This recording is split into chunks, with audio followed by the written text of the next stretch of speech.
So in this video, I'll be showing you guys how to insert a footnote here in Google Docs. So first thing you have to do obviously is open up Google Docs. Then once you're on a Google document that you want to insert a footnote into, go to where it says insert right here in the top left corner, press on insert, then go about 8 or 9 options down to where it says footnote. You can also do if you're on a Mac, hold Command, Option, and F at the same time. So I'll just press on footnote right here.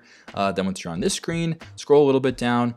There's currently a footnote right here. So I will type in, let's just say, NFL.com, right? And if you want another footnote, you can press enter, and it doesn't actually do that. So if you want to do that again, just press on insert right here, go to where it says, footnote right here. If I want to insert another footnote, I'll go to footnote right here, press on that, and there you go. Footnote number 2, we'll go NHL.com. And basically, that is how you guys can insert a footnote into Google Docs here in this video. I hope this video helped.